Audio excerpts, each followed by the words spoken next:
Salut à tous et bienvenue pour cette nouvelle vidéo tutoriel sur Revit. Dans cette vidéo, nous verrons comment créer et personnaliser son étiquette de plancher. Pensez à vous abonner sur la chaîne, à liker cette vidéo et faites un tour sur notre plateforme www.softlearnings.com pour bénéficier de nos multiples formations détaillées et très pratiques. On vous en dit plus dans la suite de cette vidéo.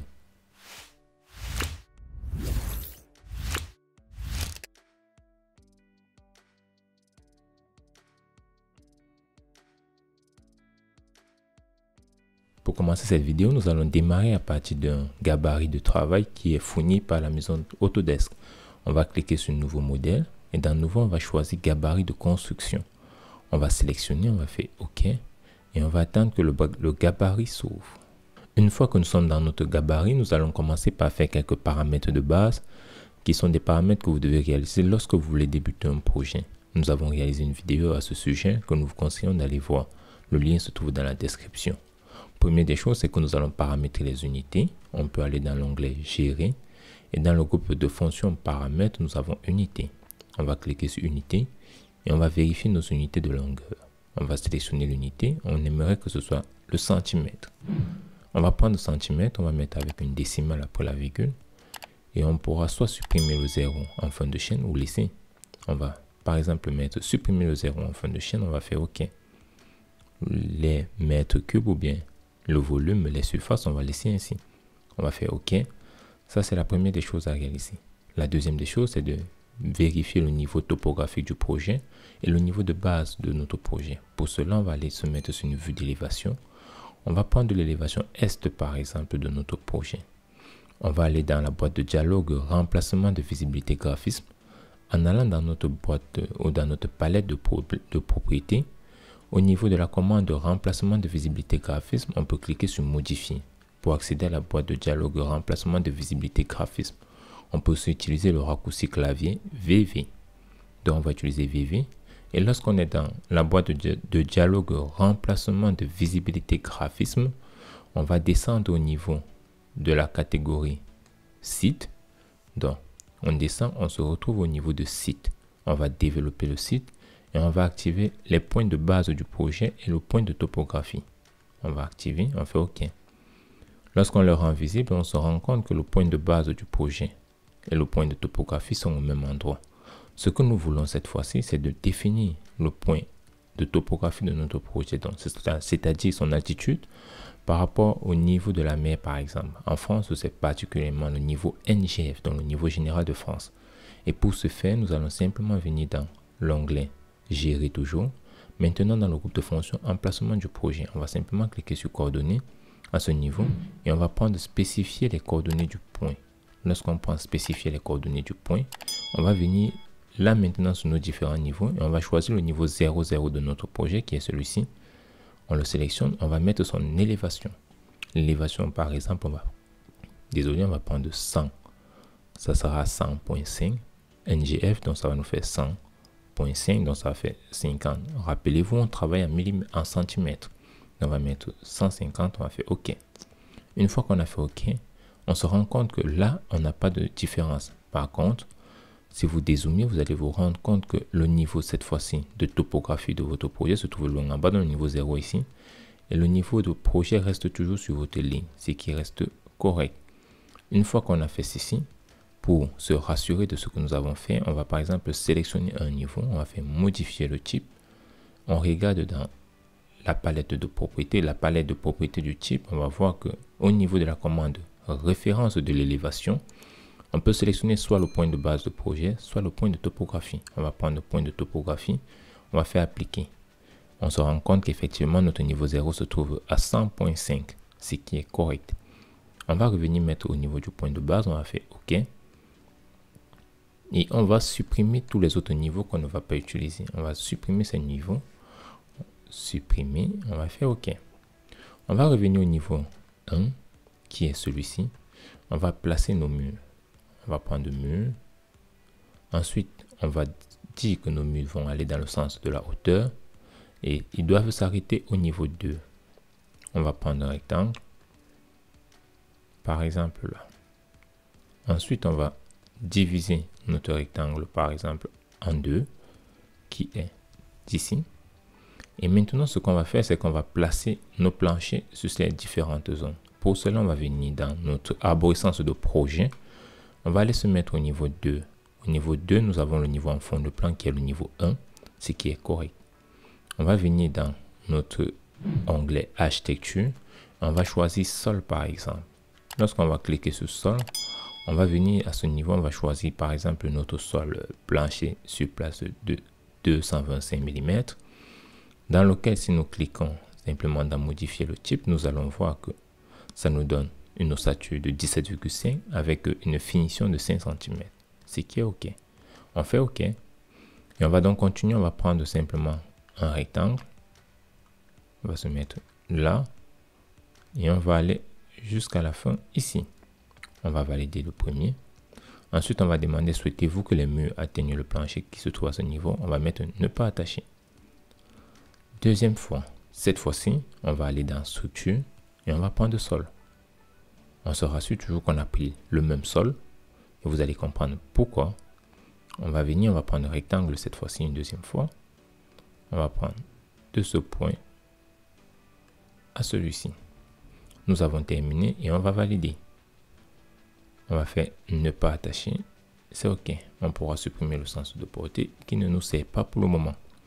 Maintenant que nous avons terminé par exemple avec ces informations, ce que nous allons faire une fois de plus encore, c'est de se dire qu'on va se mettre maintenant dans la vue structurelle. Donc on aimerait aller dans la vue structurelle et on verra que dans notre arborescence de projet, on n'a pas de plan de structure. Donc pour activer les plans de structure, on va aller dans vue. Et lorsqu'on est dans vue, on va cliquer simplement sur vue en plan. Et dans vue en plan, on a une deuxième fois vue en plan. Ça, ce sont les plans de structure.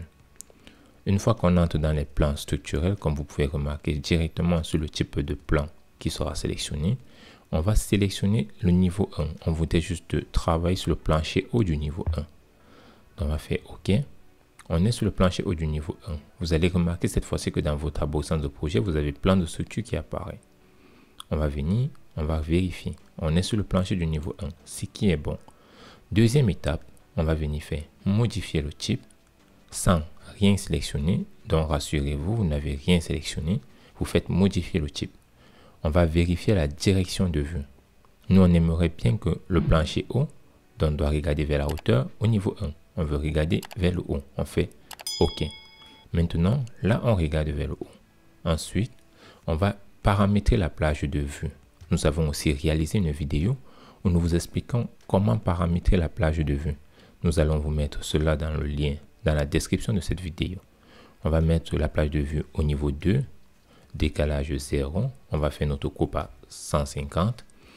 Et la profondeur de vue aussi se met au niveau 0. On va faire au niveau 2, autant pour moi, avec un décalage de 0. On va faire appliquer. On va faire OK. On peut masquer aussi des éléments comme ceci. On va faire masquer la catégorie. Comme ça, on aura juste notre mur et notre plancher qui est à ce niveau. La prochaine étape maintenant, ça sera de mettre les étiquettes de plancher pour faire apparaître les différentes informations telles que l'épaisseur, le niveau brut, le niveau fini et par exemple une description de notre plancher.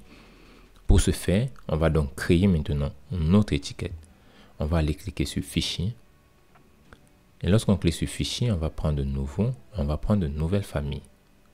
Une fois que vous cliquez sur une nouvelle famille, vous accédez maintenant à la bibliothèque des familles de Revit qui sont fournies par la maison Autodesk.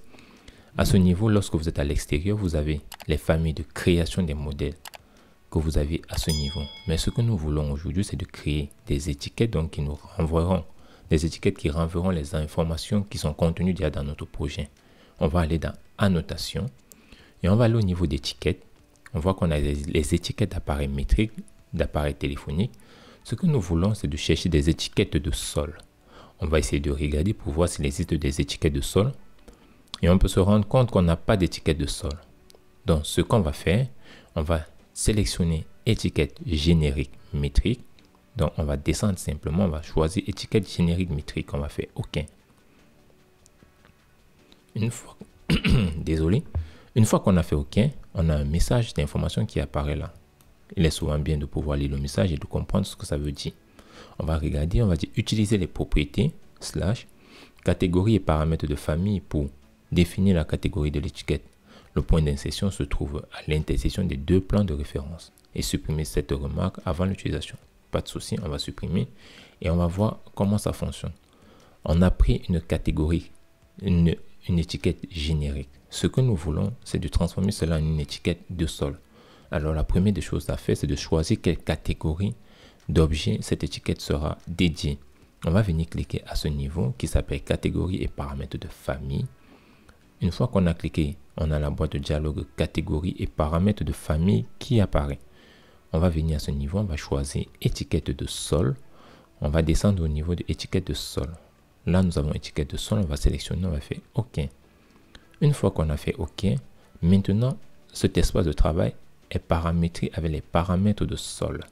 On va venir au niveau de créer pour essayer déjà de créer l'apparence de notre modèle. On va se dire, on aimerait bien avoir un cercle déjà d'une distance de 2 mètres de 2 cm. Donc, on va mettre 20. Vous pouvez taper UN pour vérifier les unités. Mais par défaut, les unités sont en millimètres. Donc, on va remettre ça, par exemple, ici en centimètres avec une décimale. Et on va supprimer le 0 en fin de chaîne. On va faire OK. Ensuite, nous allons utiliser l'outil décaler. Et on va décaler, par exemple, à l'intérieur de 0,3. Oui, pourquoi pas. On va décaler de 0,3, par exemple, à l'intérieur. Nous allons utiliser une fois de plus l'outil ligne. On va diviser simplement là. On va faire décaler une fois de plus de 0,3 pour avoir cet élément. Ensuite, on va scinder l'élément. On va couper notre cercle là. Couper une deuxième fois à ce niveau. On va utiliser le raccourci clavier TR pour ajuster, prolonger.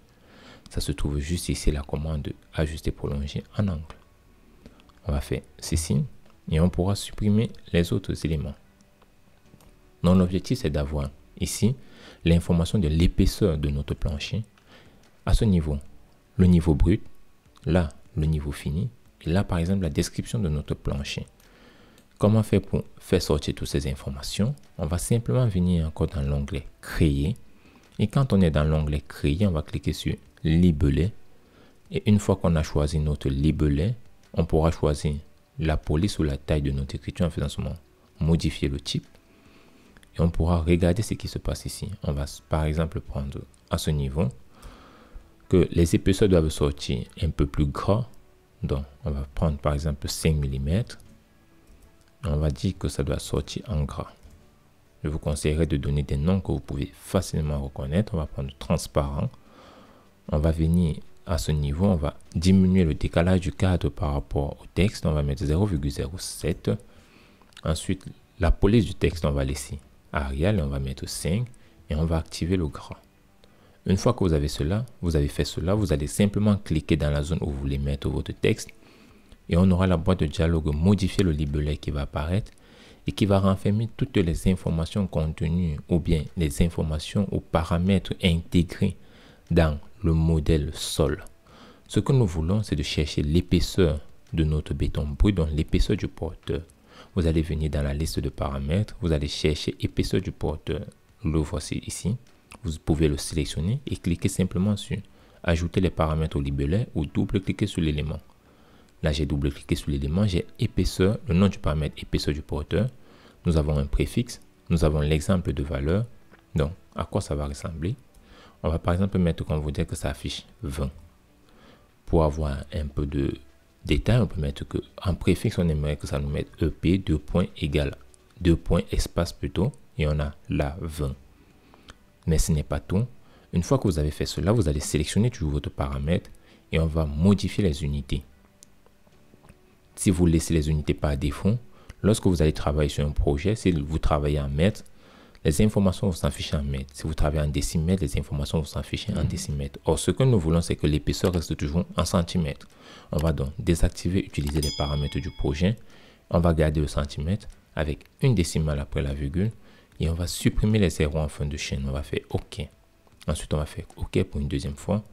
Et on va simplement disposer notre paramètre dans l'emplacement prévu à cet effet.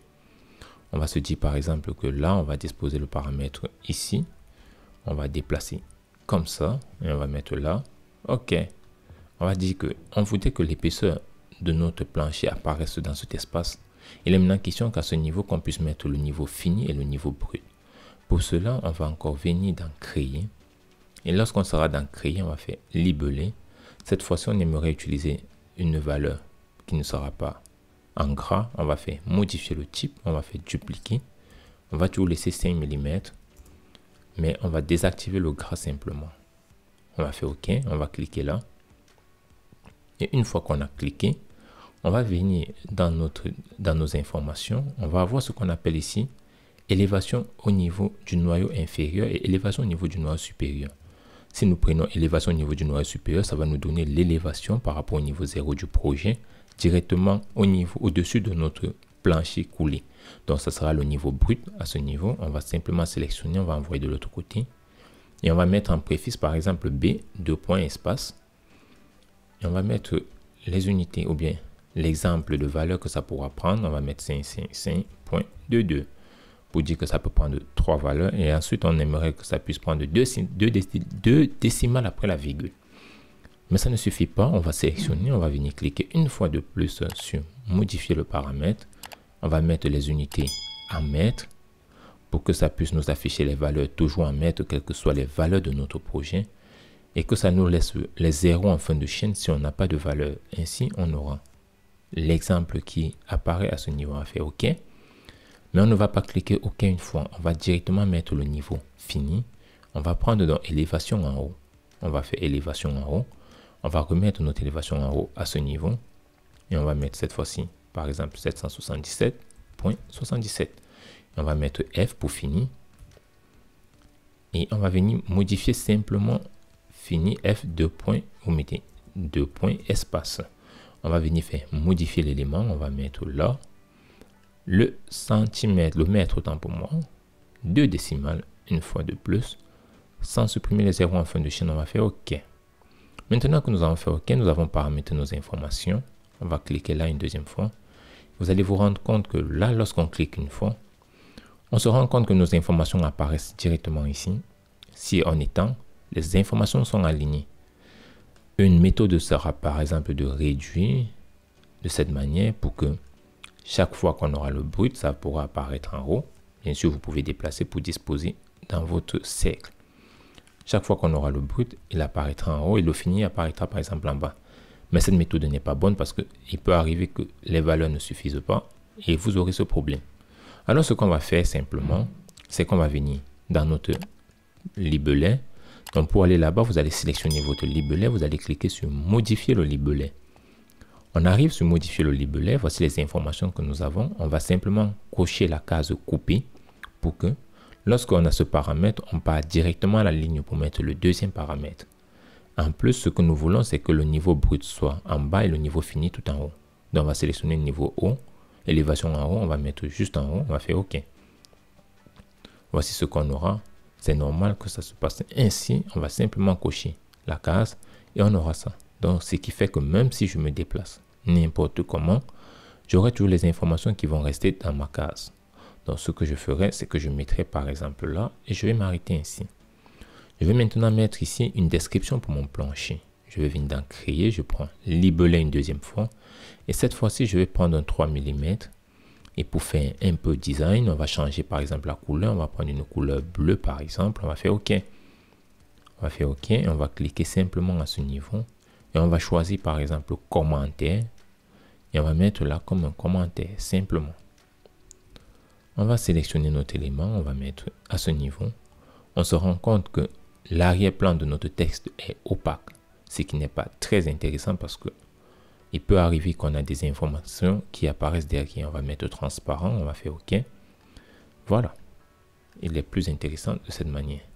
Vous allez remarquer aussi que le cadre qui se trouve sur notre 3 mm et le cadre de 5 mm sont bien différents. Le cadre ici est très éloigné de notre texte. Par contre, ici, le cadre est très proche. Cela se modifie simplement en sélectionnant votre type. Vous faites modifier le type. Au niveau du décalage du cadre, vous allez simplement réduire la zone. On peut mettre 0,07. En dessous de 0,07, c'est presque pareil. Donc, il n'y a pas trop de différence. On va faire OK. On va ramener le cadre à ce niveau. Mais ce que nous allons faire une fois de plus aussi pour bien paramétrer, c'est de dire qu'on voudrait faire notre alignement au centre. Donc, l'alignement horizontal va rester au centre.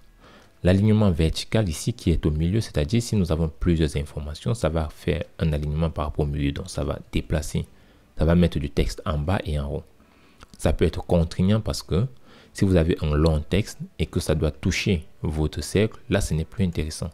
Donc ce que nous allons faire, on va sélectionner notre texte, on va venir dans notre élément au niveau de alignement vertical. On va dire qu'on voudrait aligner vers le bas. Qu'est-ce que ça veut dire? Que la base à ce niveau va rester toujours fixe et chaque fois qu'on va entrer les informations, ça va aller vers le haut. Donc nous avons par exemple terminé avec notre étiquette. On va enregistrer d'abord cette étiquette avant de mettre sur notre élément. Je vais l'enregistrer sur le bureau simplement. Je vais l'appeler étiquette de sol 1. Étiquette de sol 1 parce qu'on va créer un autre type d'étiquette. On va faire OK. Avant de continuer cette vidéo, nous voulons vous présenter la plateforme de formation Soft Learnings. Sur la plateforme, vous avez plusieurs formations qui sont disponibles dans les domaines de la construction. Vous avez des formations en géotechnique, sur le dimensionnement des chaussées, sur Civil 3D, sur Revit. Si vous avez une formation qui vous intéresse, vous pouvez simplement cliquer sur Ajouter au panier afin que cette formation soit ajoutée dans votre panier. Et si vous souhaitez avoir plus de détails sur une formation, vous pouvez cliquer sur Voir plus afin d'accéder aux détails ou au contenu de la formation. Vous avez à ce niveau le contenu de la formation qui vous montre tous les cours disponibles dans la formation. Vous avez la description de la formation qui vous donne tout en détail ce qui concerne la formation. Vous avez la zone outils et applications pour les différents outils qui seront nécessaires dans la formation. Vous avez la possibilité à la fin de cette formation d'obtenir une attestation si vous le souhaitez. Et lorsque vous êtes satisfait, vous pouvez simplement cliquer sur Ajouter au panier.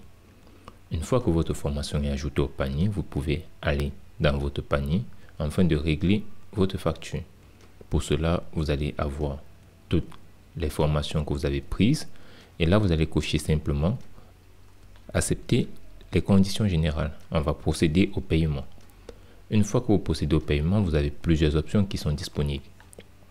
Vous avez la possibilité d'avoir une option de 3 mois, de 6 mois ou de 12 mois. En vous montrant les économies que vous pourriez faire. Vous avez aussi la possibilité de payer soit par carte, si vous possédez une carte, ou si vous êtes en Afrique et que vous ne possédez pas de carte, vous pouvez payer par votre compte mobile directement. Une fois qu'on a fait OK, on va charger notre étiquette dans notre famille. Là, lorsqu'on vient pour charger dans la famille, on va se remettre au niveau 1. Et une fois qu'on veut disposer notre étiquette, on va désactiver le repère. Vous remarquez que l'étiquette reconnaît directement le plancher. On va se remettre déjà à l'échelle 1/50. On va mettre une étiquette ici. Ensuite, on va mettre une deuxième étiquette là. C'est la même étiquette que nous avons mis de part et d'autre.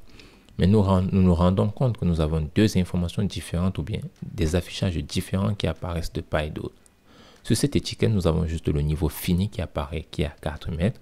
Mais nous n'avons pas d'informations sur l'épaisseur du plancher, ni sur le niveau brut de notre plancher. Par contre, sur cette étiquette, nous avons l'épaisseur du plancher, le niveau brut, le niveau fini. Alors, c'est quoi le souci entre les deux, sachant que le plancher que nous avons mis de part et d'autre, si nous revenons au niveau 2, si nous reprenons ce sol, nous voyons que c'est le béton sur place de 225 mm. Si nous prenons celui-ci, c'est toujours le béton sur place de 225 mm. Quelle est la différence entre les deux? La différence, c'est juste au niveau de la création des sols. Lorsqu'on créait ce plancher, on est passé par l'onglet architecture et on a pris sol. Ce qui fait que ça a considéré que ce sol est un sol architectural. Ça n'a pas considéré ceci comme un sol structurel. Par contre, pour le deuxième plancher, nous sommes passés par l'onglet structure et nous avons choisi sol toujours. Et ça a considéré que cette fois-ci, ce sol est considéré comme structurel. Voilà pourquoi, si vous voulez paramétrer ou bien lorsque vous êtes en train de modéliser, je vous conseillerais, surtout si vous êtes en train de faire des plans de structure, de passer par sol, structure simplement. Mais s'il arrive que vous êtes passé par architecture, vous pouvez toujours modifier. En sélectionnant par exemple votre sol, je sélectionne tous ces éléments, je viens dans filtre et je désactive tous les éléments, je sélectionne juste sol. Je vais faire OK. Et une fois que mon sol est sélectionné, je peux simplement venir dans la palette de propriétés et je vais cliquer sur structure. Et lorsque je valide, j'ai toutes mes informations qui apparaissent. Ça, c'est plutôt très intéressant pour nous. Mais par contre, Un autre élément, c'est que vous pouvez remarquer que les informations qui apparaissent ici, ce sont des informations par rapport au niveau de base de notre projet. Comment faire, par exemple, si vous voulez avoir les informations à partir du niveau de référence, donc à partir du niveau de topographie. Certains appelleront ça directement le niveau NGF. Pour ce faire, nous allons voir ça dans la suite. Comment le faire? Pour réaliser une étiquette qui nous donne les informations par rapport au niveau de topographie ou par rapport au niveau NGF, nous allons simplement revenir dans notre étiquette que nous avons créée qui est celle-ci. Ensuite, nous allons faire fichier. On va faire enregistrer sous pour avoir les deux types dans notre projet. Je vais faire simplement enregistrer sur étiquette de sol 2. Je fais OK. Et une fois que j'ai fait OK, je vais venir sélectionner ces informations puisque ce sont les informations qui m'intéressent. Je vais faire modifier le profil. Je vais regarder dans la liste de paramètres qui est à ma disposition quels sont les éléments que je peux utiliser. Je vais regarder, je me rends compte que là, en haut, j'ai élévation en haut, élévation en bas, qui me donne les élévations par rapport au niveau de base du projet. Mais quand je descends un peu plus bas, j'ai à ce niveau étude de l'élévation en haut et étude de l'élévation à la base. Étude de l'élévation vous donne directement l'élévation à partir du niveau 0, 0, donc c'est-à-dire l'élévation du niveau NGF. Je vais sélectionner ceci qui est le niveau étude de l'élévation en haut, qui sera mon niveau fini. Je vais envoyer de l'autre côté. Et je vais juste supprimer l'information par rapport au niveau fini que j'avais avant. Je vais mettre là simplement F, 2 points, espace, et je mettrai à ce niveau. Je supprime ceci. Pour l'exemple, je mets 999.99 par exemple. Je modifie le texte, le format d'unité. Je mets en mètres avec 2 décimales après la virgule et je vais désactiver le 0. Ensuite, j'aimerais maintenant que ça me calcule le niveau brut. Mais lorsque je regarde, je vois que je n'ai pas étude de l'élévation au niveau supérieur du noyau. Comment faire pour avoir le niveau brut? Pour cela, nous allons créer une fonction qui nous calculera le niveau brut de manière automatique. On va simplement cliquer au niveau de ajouter le paramètre de calcul au libellé. Cela nous permettra de créer une fonction. On va donner le nom à notre fonction qui s'appellera par exemple niveau brut. Ensuite, la discipline, ça reste une discipline commune à tous les corps d'état. Et le type de paramètre, c'est quel type de paramètre? C'est un paramètre de longueur parce que ça va mesurer des longueurs et des distances. Donc, on va prendre le paramètre de longueur. Une fois qu'on a pris le paramètre de longueur, on doit entrer la formule pour le calcul. La formule sera simple. On aimerait juste avoir l'étude de l'élévation à la base de notre plancher plus l'épaisseur de notre porteur. Donc, on va venir là, on va devoir écrire. Attention, Revit est très sensible à la casse, donc vous devez écrire exactement comme c'est ici. Mais nous avons ce paramètre ou ce bouton qui nous permet de sélectionner simplement les paramètres. On va cliquer sur le bouton, on va voir la liste de paramètres qui nous est possible de sélectionner. On va descendre, on va prendre simplement étude de l'élévation à la base, on va faire OK. Plus, on va faire encore sélectionner un autre élément, épaisseur du porteur, on va faire OK et on va faire OK. Une fois qu'on a fait ceci, on va supprimer simplement le niveau brut et on va mettre là en bas B, 2 points, espace. Et là, on va mettre 333.33 par exemple. On va couper pour mettre juste en bas. On va sélectionner à ce niveau, on va modifier aussi les unités. On va mettre le mètre avec 2 décimales après la virgule et on va laisser les informations de la sorte. On va faire OK.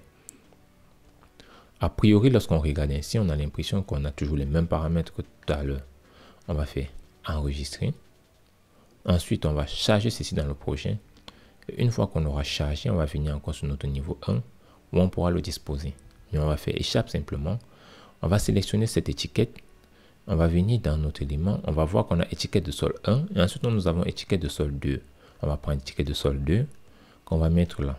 Lorsqu'on met étiquette de sol 2, on se rend compte qu'effectivement, les étiquettes de sol 2 nous donnent les informations par rapport au niveau NGF qui est de 104,5.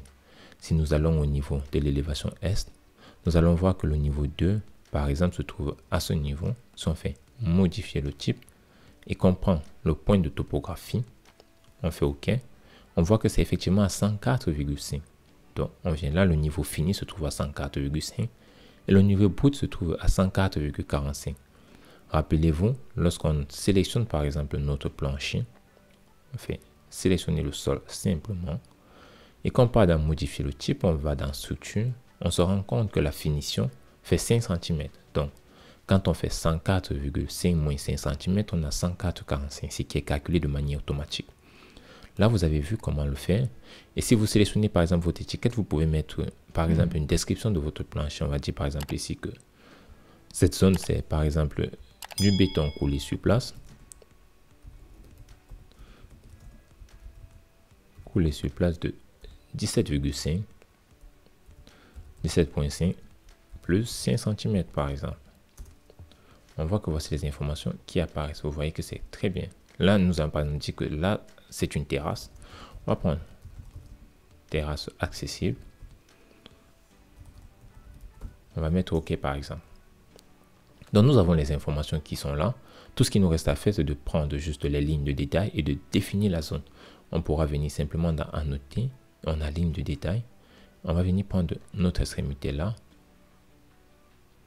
On sélectionne, on met. Ensuite, on vient prendre de l'autre côté. Et on définit notre zone par exemple. On va s'arrêter là. On va se dire qu'on va prendre aussi là par exemple. On met. Ensuite, on va continuer de l'autre côté. Et on va disposer de la sorte. Donc, vous allez remarquer que là, nous avons les informations à la fois qui sont venues de notre point de base ou bien de notre point de base du projet et de notre niveau topographie. Voici comment vous pouvez faire pour créer vous-même et personnaliser vos étiquettes de plancher. Nous allons profiter pour vous faire part de notre prochaine sortie qui sera la sortie d'un gabarit personnalisé et conçu de A à Z pour réaliser les plans de structure sur Revit. Vous aurez à votre disposition un gabarit entièrement personnalisé pour des plans de structure avec une bibliothèque de matériaux et d'objets qui vous permettront de réaliser des plans corrects. Nous ferons aussi une formation pour vous apprendre exactement comment quitter des plans architectes et sortir des plans de coffrage de manière correcte sur Revit en utilisant une méthodologie de travail impeccable. Si vous avez aimé le contenu, n'hésitez pas à liker, à partager et à vous abonner sur la page si ce n'est pas encore fait. Nous vous invitons aussi à faire un tour sur notre plateforme www.softlearnings.com pour voir l'ensemble des formations que nous avons mises à votre disposition. Vous y trouverez des informations ou des formations sur la géotechnique, la projection routière, l'utilisation des logiciels tels que CV3D. Effectivement, vous trouvez aussi des formations sur Revit, des formations en calcul de structure sur des méthodes de travail et des solutions métiers que nous avons développées pour vous. Nous vous invitons vivement à faire un tour sur cette plateforme et de nous donner votre retour d'expérience.